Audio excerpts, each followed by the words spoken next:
Hi, good evening all. അപ്പോൾ mid ക്യാപ്പിൻ്റെ post മാർക്കറ്റിലേക്ക് സ്വാഗതം. ഇന്ന് നമ്മൾ രാവിലെ ആരും പ്രതീക്ഷിക്കാത്ത രീതിയിലുള്ളൊരു ഹ്യൂജ് ഗ്യാപ്പപ്പാണ് നമുക്കുണ്ടായത് അല്ലേ. ഒരു വെരി ഹ്യൂജ് ഗ്യാപ്പപ്പ് ഉണ്ടായി. നമ്മൾ നിഫ്റ്റിയുടെ അത്ര തന്നെ നമ്മളും മിഡ് ക്യാപ്പും ഗ്യാപ്പപ്പ് ചെയ്ത് 200 പോയിൻറ്റിന് മുകളിൽ നിഫ്റ്റി മിഡ് ക്യാപ്പ് വളരെ അസാധാരണമായിട്ട് ഉണ്ടാകുന്ന സംഭവം അത്.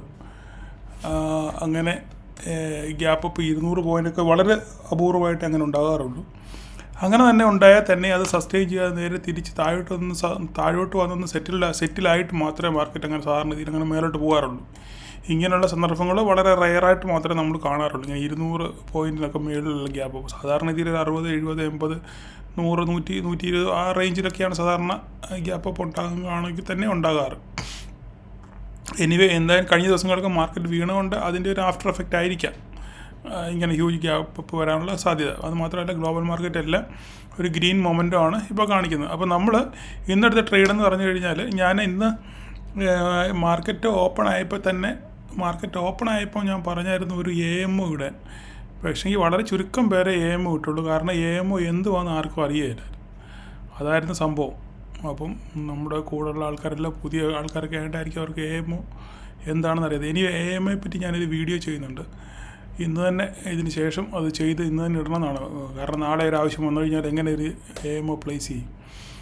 ഓക്കെ, അതിനെപ്പറ്റി നമുക്കൊരു വീഡിയോ ചെയ്യാം. ഓക്കെ, അപ്പം നമുക്ക് ഇന്നത്തെ മാർക്കറ്റിലേക്ക് വരാം. അപ്പോൾ നമ്മൾ പറഞ്ഞിരുന്നു രാവിലെ ഈ ഹ്യൂജ് ഗ്യാപ്പ് ആണെന്നുണ്ടെങ്കിൽ നമുക്കൊരു അവിടെ ഒരു AMO ഇട്ട് ഒരു പുട്ട് ഓപ്ഷൻ പിടിക്കാൻ നമുക്കൊരു 10, 30, 40 പോയിൻറ്റ് കിട്ടാനുള്ള സാധ്യതയുണ്ട് പറഞ്ഞു. അങ്ങനെ തന്നെ നമുക്ക് കിട്ടിയതിന് ശേഷം മാർക്കറ്റ് ചെറുതായിട്ട് റീബൗണ്ട് ചെയ്ത് വീണ്ടും തിരിച്ചു വരുന്ന തുടങ്ങി. അവിടെ നിന്ന് നമ്മൾ വീണ്ടും ഒരു പുട്ടെടുത്തു. ഒരു 10, 30, 20, 25 പോയിൻറ്റ് അവിടെ നിന്ന് കിട്ടിയെന്ന് വിശ്വസിക്കുന്നു. കിട്ടി എന്നാണ് എൻ്റെ വിശ്വാസം. പലർക്കും കിട്ടി. സ്ക്രീൻഷോട്ടൊക്കെ പലരും അയച്ചു തന്നിട്ടുണ്ട്. അപ്പം അതിനുശേഷം മാർക്കറ്റ് എങ്ങോട്ടൊക്കെയോ പോയി. കാരണം ആർക്കും ഒരു എത്തും പിടിയാതെ എല്ലാവരും പുട്ടും പ്രതീക്ഷിച്ച് നിൽക്കുകയായിരുന്നു. പക്ഷേങ്കിൽ മാർക്കറ്റ് എന്തോ ഒരു കാരണം ഇന്ന് കുമിൻസ് ഇന്ത്യയുടെ റിസൾട്ട് വന്നായിരുന്നു. ഇന്നലെ നല്ല റിസൾട്ടായിരുന്നു. അതുകൊണ്ട് കുമിൻസ് ഇന്ത്യ ഇന്നങ്ങ് ശരിക്കും കയറി അങ്ങ് നല്ലപോലെ പെർഫോം ചെയ്തു. അതുകൊണ്ട് കുമിൻസ് ഇന്ത്യ ഏകദേശം 8-9% മേളിൽ പോയിട്ട് അവസാനം 7% കണ്ടാണ് ക്ലോസ് ചെയ്തേക്കുന്നത്. അപ്പം അതും ബാക്കി എല്ലാ സ്റ്റോക്കുകളും നല്ലപോലെ പെർഫോം ചെയ്തതിൻ്റെ അടിസ്ഥാനത്തിലാണ് മാർക്കറ്റ് ഇത്രയും മുകളിലോട്ട് പോയത്. അത് മാത്രമല്ല, ഇവിടെ വന്നതിന് ശേഷം ഇവിടെ ഒരു ഷോർട്ട് കവറിങ് നടന്നുകൊണ്ടാണ് ഇത്രയും പോയത്. കാരണം ഇവിടം വരെ ആൾക്കാർ പുട്ട് വാങ്ങിച്ചു വെച്ചേക്കുമായിരുന്നു അല്ലേ. ഇവിടെ വരെ വന്നപ്പോഴും ഒരു പ്രതീക്ഷ ഉണ്ടായിരുന്നു മാർക്കറ്റ് താഴോട്ട് വരുന്നത്. പക്ഷേങ്കിൽ ഇവിടുന്ന് മാർക്കറ്റ് തിരിച്ചു കയറാൻ തുടങ്ങി കഴിഞ്ഞപ്പോഴത്തേക്കും ഇവിടെ കോൾ വിറ്റവരെല്ലാം, കോൾ സെല്ല് ചെയ്തവരും പുട്ട് വാങ്ങിച്ചവരെല്ലാം ഇവിടെ എക്സിറ്റ് ആയപ്പോൾ അവിടെ ഒരു ഷോർട്ട് കവർ ചെയ്തുകൊണ്ടാണ്. ഷോർട്ട് കവറിങ് എന്താണെന്നൊക്കെയുള്ളത് നമുക്ക് പിന്നെ ഒരു വീഡിയോ ചെയ്യാം. അപ്പം ഇവിടെ ഒരു ഷോർട്ട് കവറിങ് ഉണ്ടായി. ഷോർട്ട് കവറിങ് എന്ന് പറഞ്ഞു കഴിഞ്ഞാൽ ഇവിടെ പുട്ട് വാങ്ങിച്ചവർ ഇവിടെ എക്സിറ്റായി, കോൾ ഓപ്ഷൻ സെല്ല് ചെയ്തവർ ഇവിടെ എല്ലാം എക്സിറ്റായി. കാരണം മാർക്കറ്റ് പിന്നെ മുകളിലോട്ട് പോകാനുള്ള ടെൻഡൻസിയാണ് കാണിക്കുന്നത്. അതുകൊണ്ട് ആൾക്കാർ ഇവിടെ എക്സിറ്റ് ആകും തോറും മാർക്കറ്റ് പിന്നെ ഇവിടെ ബൈയിങ് പ്രഷർ ഉണ്ടാകുന്നു. മനസ്സിലായി. പുട്ട് നമ്മൾ വിൽക്കുമ്പോഴും ഒരു ബൈയിങ് അവിടെ ഉണ്ടാകുന്നത്, കോള് സെല്ല് ചെയ്ത് പിന്നെ നമ്മൾ എക്സിറ്റ് ആകുമ്പോഴും അത് കോള് സെല്ല് ചെയ്ത് നമ്മൾ ബൈ ചെയ്യുന്നത്, അതാണ് എക്സിറ്റ് ആകുന്നത്. അപ്പോൾ അങ്ങനെ ബൈ ചെയ്യുമ്പോൾ പ്രഷർ ഉണ്ടാകുന്നു. പുട്ട് സെല്ല് ചെയ്യുമ്പോഴും ഇവിടെ ഒരു ബൈയിങ് പ്രഷറാണ് ഉണ്ടാകുന്നത്. അപ്പോൾ പിന്നെ മാർക്കറ്റിനെ അത് തെള്ളി മേലോട്ട് കൊണ്ടുപോകാനുള്ള സാധ്യത കൂടുതലാണ്. അങ്ങനെയാണ് ഇത് ഇത്രയും റാലി ചെയ്തതിൻ്റെ കാര്യം. ഇവിടെ ആൾക്കാർ എക്സിറ്റ് ആയതുകൊണ്ടാണ്. ഓക്കെ, പുട്ട് കയ്യിലുള്ളവരും പിന്നെ കോള് സെല്ല് ചെയ്തവരും എല്ലാം ഇവിടെ എക്സിറ്റ് ആയതുകൊണ്ടാണ് മാർക്കറ്റ് ഇത്രയും മേലോട്ട് പോകാനുള്ള കാര്യം. ഇതായിരുന്നു സംഭവം. ഇവിടെ നമുക്കൊരു പാറ്റേൺ നോക്കിയാൽ ഇവിടെ ഒരു W പാറ്റേൺ നമുക്ക് കിട്ടിയില്ലേ. W പാറ്റേൺ കിട്ടി. പലരും ഐഡൻറ്റിഫൈ ചെയ്ത് ഗ്രൂപ്പിലൊക്കെ മെസ്സേജ് ഇട്ടായിരുന്നു. ബട്ട് കോൾ എത്ര പേര് എടുത്തെന്ന് എനിക്കറിയത്തില്ല. ഇനി കണ്ടുപിടിച്ചില്ല. അത് തന്നെ നല്ല കാര്യം. നിങ്ങൾ പഠിക്കുന്നുണ്ടല്ലോ.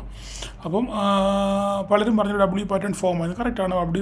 W പാറ്റേൺ ഫോമായി കുറച്ച് മേലോട്ട് പോയി, പിന്നെ തിരിച്ച് വന്ന് മേലോട്ട് പോയി.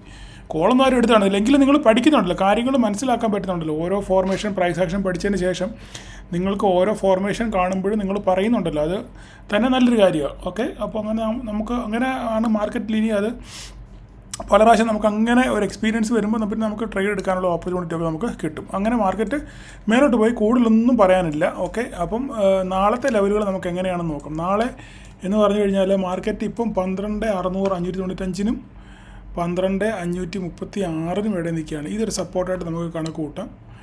മാർക്കറ്റ് ഇതിനിടയിലാണ് ഓപ്പൺ ചെയ്യുന്നതെങ്കിൽ ഇതിനിടയിലാണ് ഓപ്പൺ ചെയ്യുന്നതെങ്കിൽ മാർക്കറ്റ് ഇവിടുന്ന് മേലോട്ട് നമുക്ക് നോക്കാം. ഒരു ഫ്ലാറ്റ് ഓപ്പണിംഗ് ആണെന്നുണ്ടെങ്കിൽ ഇവിടുന്ന് നമുക്ക് മുകളിലോട്ട് 12,700 വരെ കിട്ടാനുള്ള സാധ്യതയുണ്ട്. 12,700 വരെ. ഓക്കെ, ഇവിടുന്ന് പിന്നെ വരച്ചിടാം. 700 വരെ. ഇവിടുന്ന് താഴോട്ട് പോവുകയാണെന്നുണ്ടെങ്കിൽ ഇവിടുന്ന് ഇതിനെ ഫ്ലാറ്റ് ഓപ്പൺ ചെയ്യുകയാണെന്നുണ്ടെങ്കിൽ ഇവിടുന്ന് നമുക്ക് താഴോട്ട് നമുക്ക് ഇങ്ങനെ നോക്കാം. ഇത് പൊട്ടിയാൽ പിന്നെ അടുത്തത് ഇത് തന്നെ നമുക്ക് നോക്കാം. ഇത് വേണ്ട, നമുക്ക് ഇവിടം വരെ മതി. ഇവിടെ വരെ മതി. ഇവിടെ വരെ മതി. ഇവിടുന്ന് ഇങ്ങോട്ട് ഓട്ടുകയാണെന്നുണ്ടെങ്കിൽ ഇവിടം വരെ വരാനുള്ള സാധ്യതയുണ്ട്.